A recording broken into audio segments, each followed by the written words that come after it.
ẹ̀yin ènìyàn wa kálẹ̀ o a kú dédé àsìkò yìí gbogbo ibikíbi tí a bá wà ẹ wò ọ̀rọ̀ Àmọ̀tẹ́kùn òun la gbé wá. Wọ́n ti pollute Àmọ̀tẹ́kùn o. Ẹ wo fọ́nrán tí mo gbé wá yìí, ẹ̀yin ènìyàn wa, ẹ gbọ́ nǹkan tí ara àwọn ọ̀gá àgbà Àmọ̀tẹ́kùn Ondo State ń sọ. Wọ́n ti pollute Àmọ̀tẹ́kùn. Àwọn ọmọ Ondo State tí wọ́n ti rí iṣẹ́ tán, wọ́n dá Àmọ̀tẹ́kùn sílẹ̀ sí gbogbo Ishi State. Ishi State gẹ́gẹ́ bí state policing tó máa ń dá sílẹ̀ ní àwọn country tó ní ìdàgbàsókè, àwọn country civilized country ní western world bó ṣe ń ṣe nìyẹn. Local government police, àwọn ọmọ agbègbè, state police, àwọn ọmọ ìlú, bẹ́ẹ̀ ni wọ́n ṣiṣẹ́ Àmọ̀tẹ́kùn. Ó wà lọ́yọ̀ọ́, ó wà lọ́ṣun. Torí rògbòdìyàn tó ń ṣẹlẹ̀ lọ́ṣun bẹ́ẹ̀ náà ló ń ṣẹlẹ̀ l'Ondo State. Ẹ gbọ́ nǹkan tó ọ̀gá ẹ̀ sọ.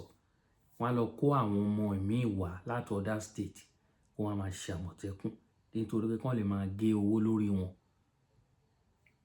Àṣírí ti tú nsìn o. Ẹ wá gbọ́ nǹkan tí bàbá yìí sọ. Bàbá yìí sọ ọ̀pọ̀lọpọ̀ ọ̀rọ̀. Ó sọ ọ̀pọ̀lọpọ̀ ọ̀rọ̀ débi pé àwọn tí ó yẹ kán fún ní rank tí wọn ò tọ́, àwọn tí wọn ò tiẹ̀ mú olè rí, ábèlè tà sí àwọn agbébọn, wọ́n fún wọn ní rank ju òun lọ, tó ń wọgbó, tó ń ṣe gbogbo nǹkan tí ó yẹ kó rí bẹ́ẹ̀. A dẹ̀ ń pariwo pé state police pé àwọn Àmọ̀tẹ́kùn kan hand over ẹ̀ fún. Ẹ má try ẹ o. Ṣé rí nǹkan tó ń ṣẹlẹ̀ ń sá àti kó fásilẹ̀ Ifá ti ń ṣe. Àìkó fásilẹ̀ Ifá ń ṣe. Ṣé ó yẹ kó rí bẹ́ẹ̀? That they should stay out of this. Because if we are coming, if any security should stop us, kẹ́ lè mọ̀ pé something is fishing, something is happening in Amotekun, which we are fighting for. Àti ìfẹ́ tà sírí gbogbo kíní wọ̀nyẹn síta. Abigail, ordinary copper tán gbé wá, ó ń gbowó 2 star. Ó ń gbowó 2 star. Me, General Don, the freedom fighter of Amotekun, mo ń gbowó 1 star. Tolu tẹ fún ní 1 eagle. 1 eagle 1 star. 1 eagle 1 star lẹ́ ń sanwó ẹ̀ fún Tolu. Ẹ̀dẹ̀ ràn kẹ́ ní 1 eagle. We start this work together. Nobody, I repeat, nobody perform what I perform. In work front, in the office work, in everything, in operation. Many things are happening. Never saw the òṣèlú adi woro sí woro. Ṣé ń gbọ́? Wèrè la fi ń wo wèrè o. We are coming. House of Assembly, be expecting us. We are coming. If we tell you say we go do am, we go do am. Ẹ bá wa wá nǹkan fìdílé, ẹ fìdílé nǹkan láti bá wa gbádùn ètò eléyìí tí a mú wá fún wa lénìí. Ó yá, ẹ jẹ́ ká gbé wa débẹ̀. Good morning. The good people of Ondo State. Orúkọ mi ò yí padà. Ọmọọba Ekujumi Julius, Assistant Superintendent of Amotekun in Ondo State. We are happy this morning. Adegbaladura. Ohun ìbànújẹ́ kò ní wo Ondo State o. Àwọn tó dẹ̀ wá nú òkùnkùn tó ń tafà sí ìmọ́lẹ̀, Ọlọ́run máa tàṣírí wọn. A dúpẹ́ lọ́wọ́ Ọlọ́run àti lọ́wọ́ àwọn ọmọ Ondo State fún àtìlẹ́yìn wọn fún wa. We thank everybody, the good people of Ondo State. Síbẹ̀, ọ̀rọ̀ tí a pè àkíyèsí Ondo State government sí àti House of Assembly àti ìgbésí.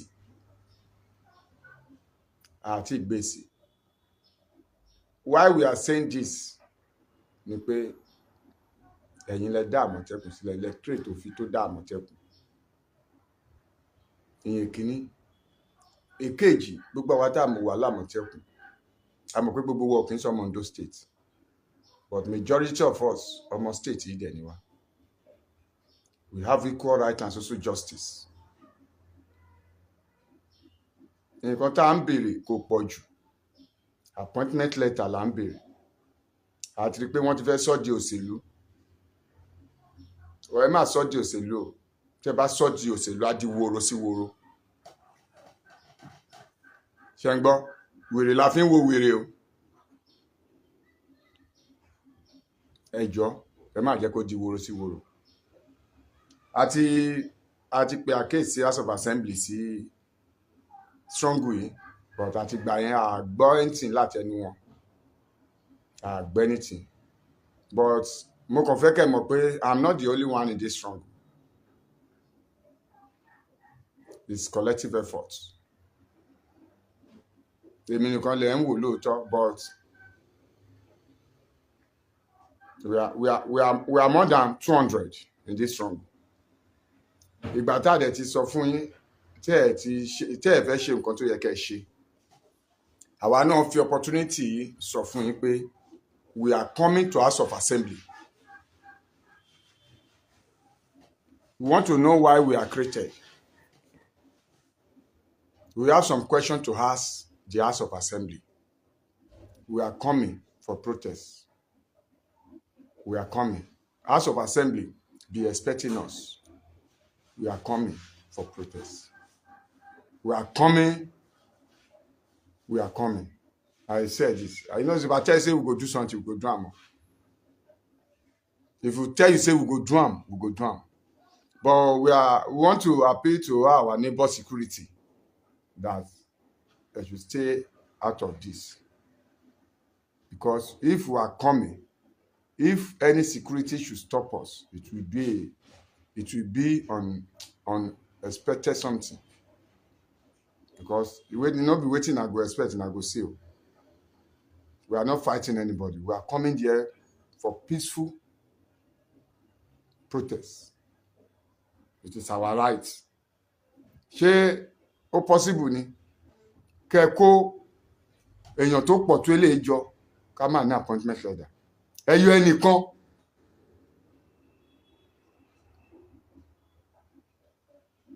ẹ wá fún òun ní appointment letter gẹ́gẹ́ bí olórí wa àwa tá a jẹ́ ọmọ òṣìṣẹ́ ẹ fún wa òun dẹ̀ máa lọ àwa remain. Why? This thing is politics. We said it. This thing is politics. And it's ọjọ́ tá a máa wá fún yín o, but be expecting us at any time. We are coming for protests. We are coming. We are coming for protests on those State House of Assembly. Ẹ̀yin lẹ create wa. Òfin tẹ́ fi create wa yẹn a fẹ́ mọ̀. Òfin tó sọ wípé kẹ́ máa fún wa ní appointment letter. A fẹ́ mọ̀. Ẹnìkan ò lè fi wá gba contract l'Ondo State o. Contract lè fi wá gbà tí ò bá jẹ́ contract. We are son and indigene of this state. Ẹ̀tọ́ tẹ́ ní náà làwa náà ní o. House of Assembly. Àwa la dìbò fún yín o. I can say it. Àwa la dìbò fún yín. You know why? Amotekun is not part of electoral security. So àǹtí ń dìbò. Ẹni tó bá dẹ̀ wọ́n wá là ń dìbò fún. A dìbò fún yín ni. A dìbò fún yín. We have right to fight you because we vote for you. We have right to fight you because we are protecting your life and property. Nǹkan tó yẹ kẹ́ fún wa ẹ fún wa. We are coming. After that, government house. Before we will march Amotekun headquarters. That is the three place we are coming. Be expecting us. Torí a ti rí pé ọ̀rọ̀ wa ẹ fọ̀rọ̀ wa ń ṣe politics. Ẹ fi ń ṣe politics. Ẹ fi ń ṣe politics. You don't want to say anything. Ẹ wo nǹkan tí Amotekun dà l'Ondo State. Ṣé bá ṣe bẹ̀rẹ̀ ni? Wọ́n ní gọ́vnà ṣe dáadáa, gọ́vnà ṣe dáadáa. Gọ́vnà ṣe dáadáa. Ṣé gọ́vnà ló ń gbé ìbọn ló ń wọnú igbó ni? Gbogbo àwọn ọmọ tó ń kó wá fún special duty. They are not giving them kobo. Àwọn ọmọ yẹn wà ń beat. Wọ́n tọrọ omi, ordinary pure water, wọ́n tọrọ omi láti mu. And they are in this state protecting the state. Why?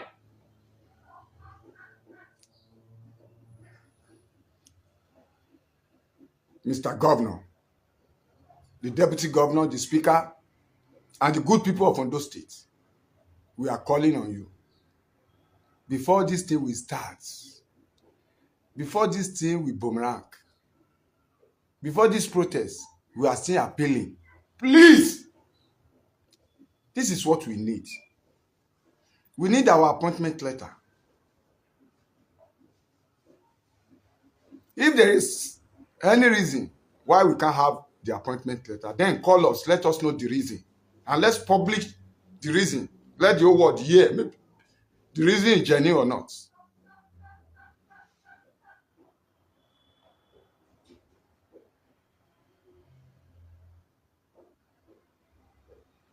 Please, Ondo State government, we are the pioneer of Amotekun in the old Southwest. Ẹni iwájú wa ti ń padà dẹni ẹ̀yìn.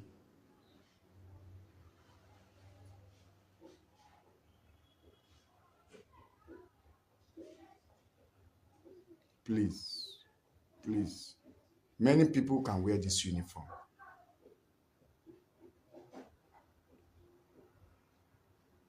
Many people can wear this uniform. It's very easy to sew, to buy in the markets.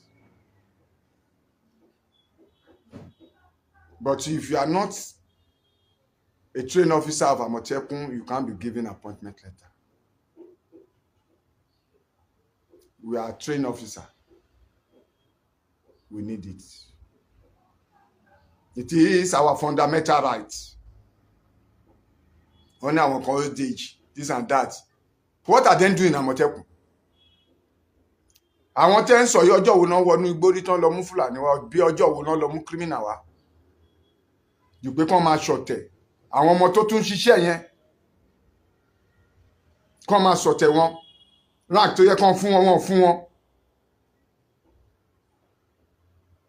Because many things are happening. Many things are happening. Many things are happening. Many things are happening. As a BRO1, my mates are area commander. They are coordinators. They are operations. They are admin. Look at my rank. What modality? I want to know. Don't fi pín rank. Modality wo ló fi fún ẹja ní rank tó wà yẹn. Tí mi ìwọ tiẹ̀. Ṣó yìnbọn tó mi l'Àmọ̀tẹ́kùn ni àbó jà Àmọ̀tẹ́kùn tó mi. Tolú. Wọ́n ní wẹ́fíà Àmọ̀tẹ́kùn. Wẹ́fíà ara yín ni o. Wẹ́fíà ara yín. Kò kí ń ṣe t'Àmọ̀tẹ́kùn. Because our sin ìjókòó and we are not there. It's our job. We will be the one to take decision.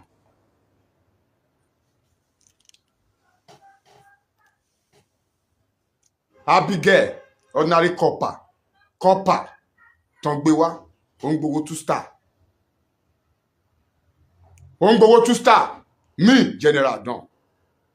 The freedom fighter of Amotekun. Ongbowo 1 star.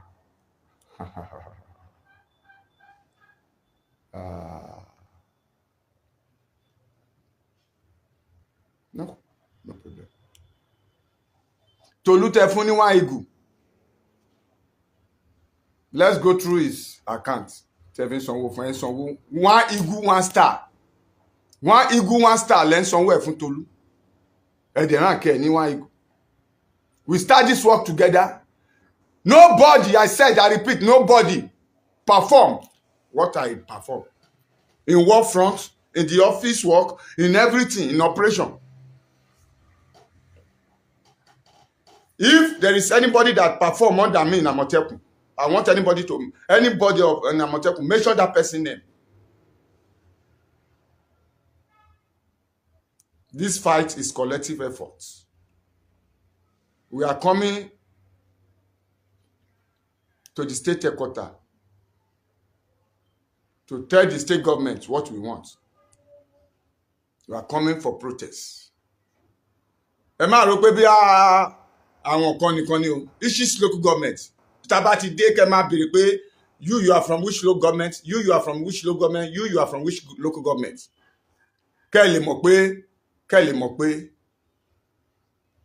something is fishy, something is happening in Amotekun, which we are fighting for.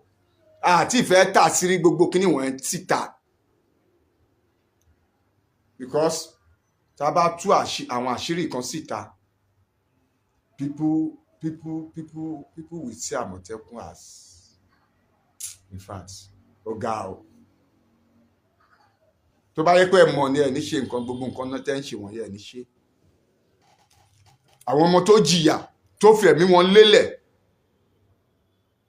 fún state ẹ wá ń fìyà jẹ wá.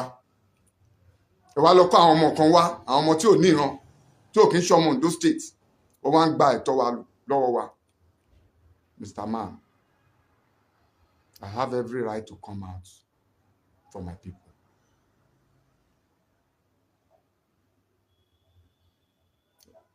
Ẹ wo bọ́n ṣe ń lavish owó wa. Our own money. Ẹ wo bọ́n ṣe ń lavish owó wa. Ẹ wo bẹ́ẹ̀ ṣe ń lavish owó wa. Torí pé kò sẹ́ni tó lè bí. Ọlọ́run bá dákẹ́dájọ́ wà lókè ń wọ everybody.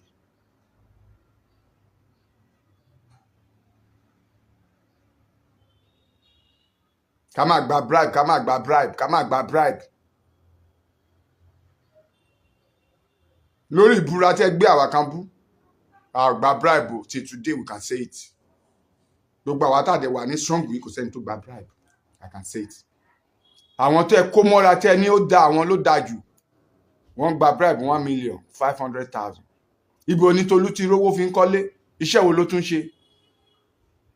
Ibo lẹja ti rówó fi ń kọ́lé ilé kejì lọ́nà Adó road? Àti wádìí gbogbo ẹ̀ àti mọ gbogbo wọn. Gbogbo ìrìn wọn, gbogbo ibi tán àti mọ gbogbo ẹ̀. The Ondo state government tí máa seize àwọn property àwọn ọmọ Amotekun kan. We stand on that. Àfi tá bá ti rí òfin tó ti tú wa sílẹ̀ pé kí gbogbo wa máa gba bribe. Àwọn kan gba bribe yẹn. Wọ́n ti fi kọ́lé, wọ́n ti fi ra mọ́tò. Wọ́n gbé àwa búra, wọ́n rò pé wọ́n gbọ́n. Àwa la búra fún yín o, ẹ̀yin ò búra fún wa. Bọ̀tì, ẹ ti dà wá o. Ẹ ti dà wá, àwa náà ṣe máa dà yín. Ẹ ti dà wá o. This is the voice of Ondo State freedom fighter in Amotekun. This is our position in the corps. We must fight for freedom. We are freedom fighters. We won't run because of our future, because of our sons and daughters coming at the back. If I should die today, if anybody kill me, you can't kill that voice. You can only kill General Adon. You can't kill that voice. If you kill me, another person will rise again to raise the voice of the masses. We need appointment letter. First,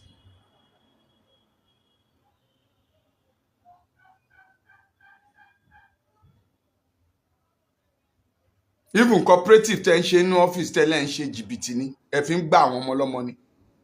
Kai, àsìkò ọ̀rọ̀ tí tó. House of Assembly, we said it, we are coming. We want to know why Amotekun is created.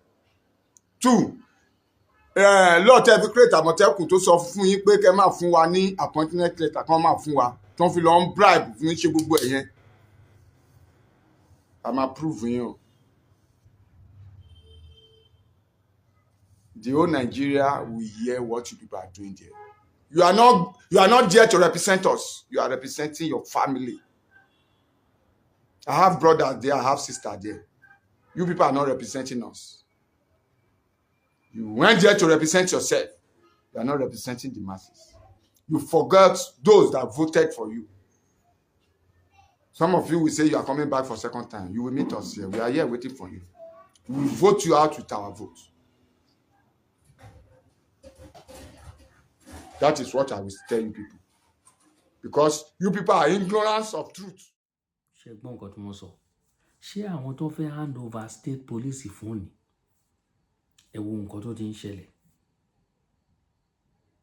ẹ wo nǹkan tó ti ń ṣẹlẹ̀ dàrúdàpọ̀ tí wọ àárín wọn